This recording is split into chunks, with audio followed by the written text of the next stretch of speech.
Hey guys, welcome back to Medical Coding with Blue.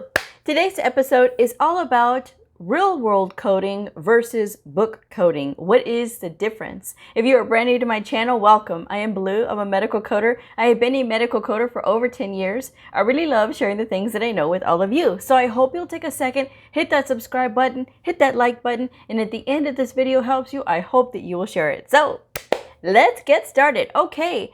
This is inspired by a viewer question. I say this a lot. This is a phrase that I say a lot, that book coding and real world coding are two different things. And sometimes when people hear me say this, they panic because it's like, really, I'm in school and I'm learning this coding stuff and you're meaning to tell me that it's going to be different when I get on the outside? Absolutely. And the reason that I say this is because it's true. Every facility has different rules, and sometimes those rules impact the way that we look at the coding, right? But the fundamental basics of coding are true, right? All of the rules and all of the guidelines that we have to follow, they're all true. But there's going to be different instances where the provider may put a condition in a different name form, okay? So they're not always, what is written down in the documentation is not always going to match what is in the book. And I've talked about this in a couple of videos ago about how the language of the documentation is not always going to be cut and dry.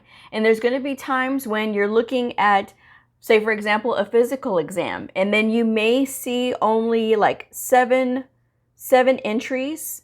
And then where they're describing the physical exam, like say for instance a constitutional, then they're saying about the head and the neck, and then they go through all the systems. But if you notice, it's only 7 bullets that are listed, but perhaps instead of just the 7 bullets that are listed, right, the 7 systems, there's actually 8, because if you're looking through the documentation, you're going to see that the eyes were looked at as part of the physical exam. So that's another point. So that would make it 8 points on your physical exam. Now, if you're a little bit lost with what I'm saying, when you start learning about evaluation and management, you're going to understand what I'm saying at that point. But when you're looking at the documentation, it's not going to be clear, cut and dry, right? But in the book, when you're studying and to become a medical coder, they're going to have all eight systems listed out and what they find on there. But it's looking at the documentation and really comprehending what you're reading and what you're looking at is going to be the huge difference there. And that's part of what I mean when I say that. I always think that I'm very clear when I say the reason that book coding and real world coding is two different things, but I guess it's not clear enough. So, but I just want you guys to know that yes, you are learning the rules. Yes, you are learning the fundamental basics of how to code. But when you get on the outside, providers are going to use different words. They're going to have provider colloquialisms, is what I like to call them. And they're going to say things in a different way. They're going to phrase like the condition, whether it's improving, whether it is stable. They're going to use different words to describe this. And even in your history, when you're talking about the history and you're getting the elements out of the history, sometimes you're not always going to see things cut and dry, and it's going to take a veteran coder to show you that maybe instead of 3 points as you saw, there's actually 4 points, okay? So all of that comes into play. Basically, what you need to learn when you're in school is the how to follow the rules, how to look at the documentation in order to get the information that you need in order to get the levels as appropriate, in order to get the condition diagnosis correct. Those are the things that you're going to have to learn while you're in school.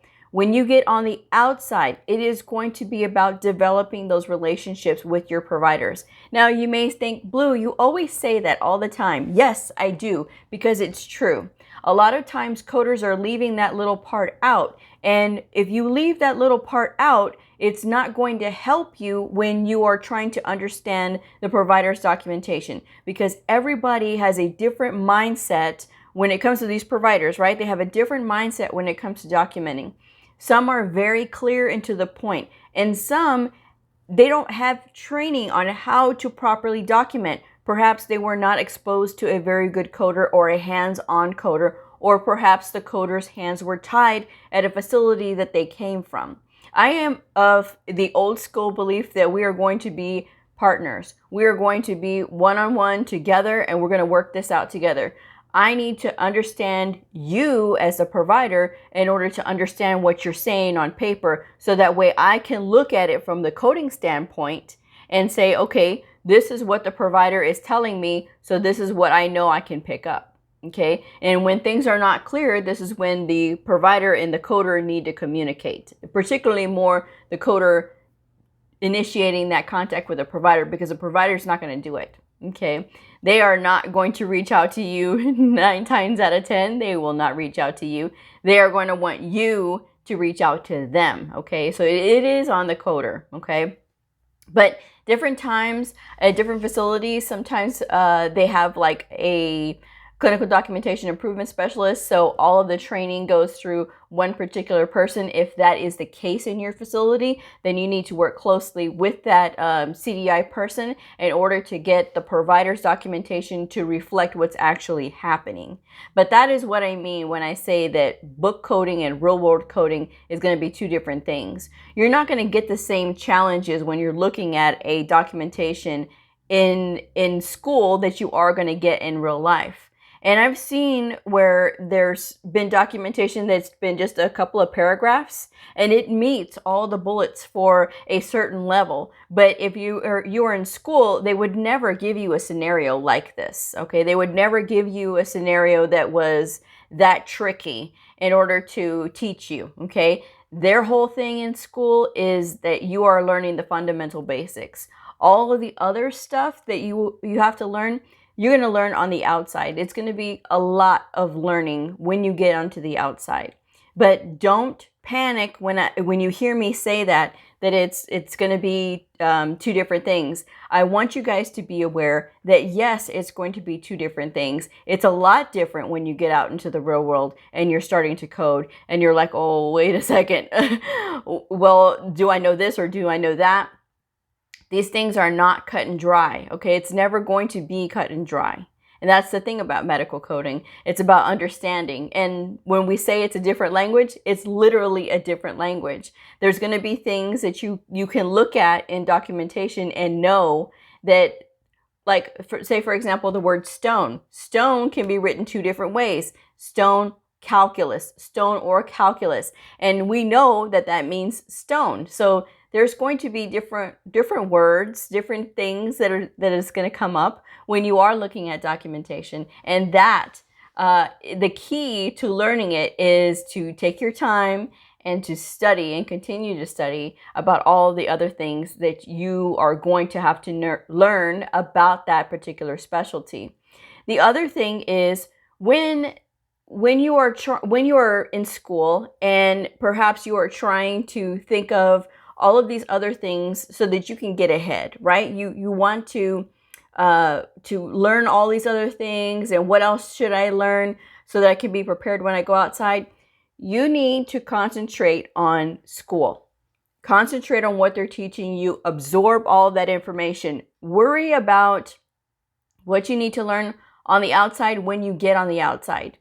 Learning everything from the program is the key to success. Not trying to learn everything in the program plus what else you got to learn out there. No, you need to concentrate first. It's the building blocks. It's learning those things that's going to help you, because you have to have that good foundation first. Knowing your medical terminology, anatomy, and physiology. You've got to learn all that. Then once you get out of school and you're out in the real world, that's when you will be able to start learning all this other stuff. Because trust me, if you have a good foundation while you're in school, it's going to be a lot easier for you when you get out in the real world and you're actually having to apply codes and things like that. Because if you've learned how to research and if you've learned how to do all of the studying that you have to for that particular clinic, then that is going to put you ahead more so than you trying to overwhelm yourself, trying to think of all these things that you need to learn in addition to trying to learn how to code. Okay, so there's a lot to it, and you have to develop a thick skin when it comes to being on the outside as well, because there's going to be times when you're going to try to reach out for help to your coworkers, and they may not help you. Okay, they may not help you either because no one was there to teach them. Okay, so they're not going to teach you, or they don't know. Sometimes if the coder is very complacent in what they're doing, and this happens with some veteran coders, that they will just get complacent and they don't want to learn anything new. And that is sort of how they stay stuck. But in order to be a high caliber medical coder, you learning how to do your own research. And if you've taken the time to watch any of my Christmas in July videos, I've talked about like different specialties and some of the resources that you can use in order to sharpen your knowledge of those particular specialties. If you are assigned to a particular clinic, right? Say for instance, orthopedics.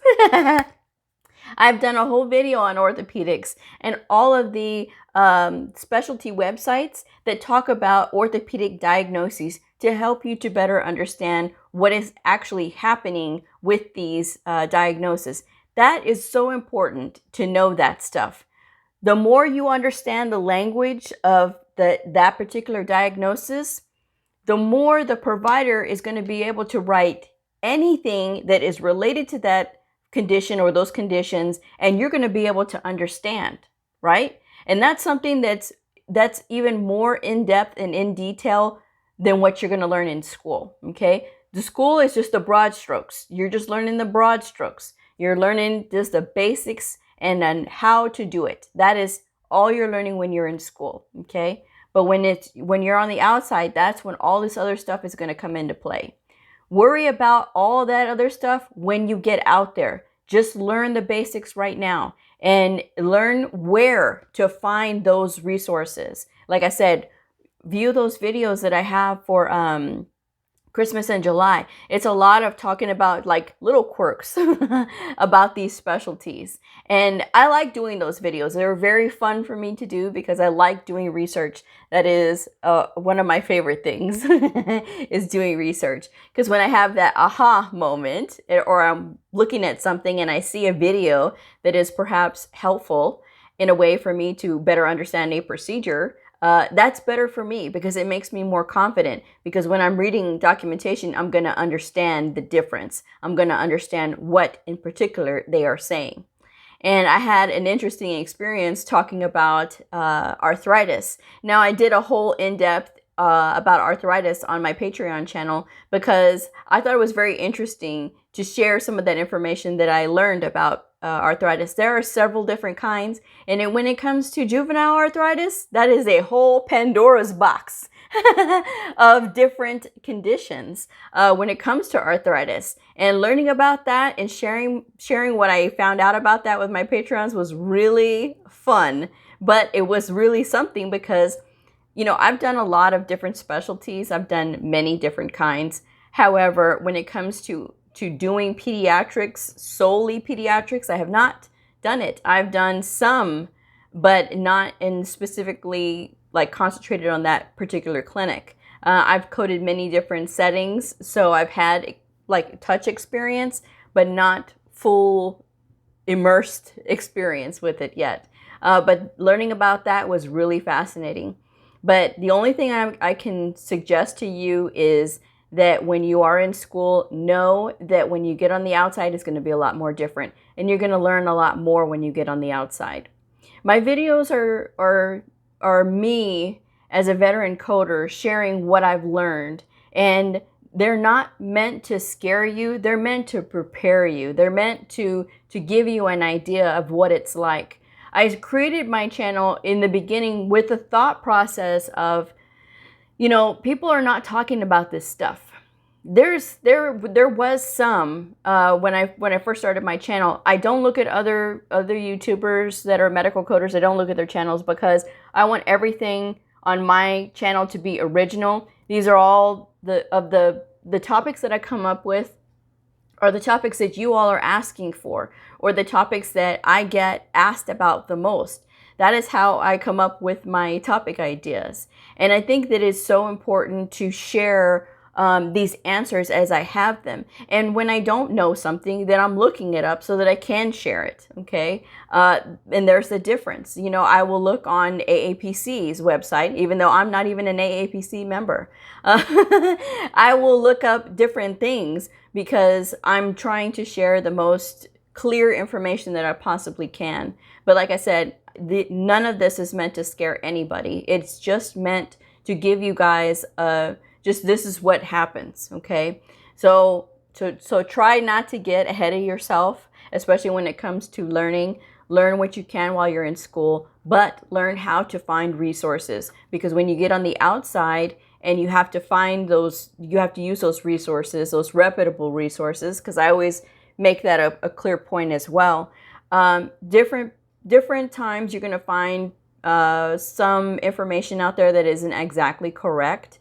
And that's why I always recommend that you guys look at different websites that are reputable. The ones at nn.org are usually some of the more reputable sites, .gov, cms.gov, that has the Medicare Learning Network on it. That is a valuable resource for medical coders, and it is a free resource. So I really recommend that you guys check it out, even if you are a student, because knowing those things that they share on that website is going to be very helpful for you. Okay, so that is pretty much what I have to say about the subject. Hopefully it was a little bit more clear this time, but again, it's not meant to scare you guys. It's just meant so that you know that in the book, when you're doing book coding, things are black and white, and it's going to match exactly to what is in the diagnosis book or the CPT book or the PCS book. It's all going to match. When you get on the outside, you're going to have to know those synonyms or the similar words so that you can find the diagnosis as appropriate or the procedure as appropriate if it's not written straight out in the book. Okay, so that is the topic for today, and that's that's my show. So I hope that you guys will just consider very carefully when you are looking into trying to find different resources. Just consider the source and consider where you're getting this information from, because whenever you do find a resource that you're going to use to support an argument that you have, say for example when you do get audited, because we will get audited, we always do as medical coders, and this is by like a supervisor or somebody in data quality, just because they need to make sure that the coding is correct. Don't take it personally, okay? And especially if you're brand new, don't take it personally. Take it as a learning process, because sometimes if you get a really good auditor, they're going to help you to understand why. They should always explain why they've marked you wrong, but if they don't, then you can ask them politely, but don't take it offensively if they're telling you that you did it wrong and then they're showing you how you got it wrong, and don't argue back if you can see that they are correct. Because sometimes people, especially brand new coders, I've seen this happen even with veteran coders, that they will continue to argue just because they don't want to be right or they don't want that person to mark them as incorrect. And if you're doing that, that's not going to help you to grow. Okay, I know it's a pain when you hear somebody say that you've gotten something wrong, but at the same time, it's a part of the learning process. And as you go on and as you spend more time with coding, it will get easier and you will start to learn the differences. Okay, so it's just a matter of being patient with yourself and knowing that you can look for your resources to defend yourself if it is defendable. Okay, so I'm going to go ahead and wrap this one up. Again, I hope this answers your question and about the difference between real world coding and book coding. And I will go ahead and see y'all in the next episode. So if you are a medical coder, a medical coding student, somebody curious about the fascinating world of medical coding, a provider or a nurse, I invite you to like and subscribe and follow me on my journey in medical coding. I will see y'all next time. Bye!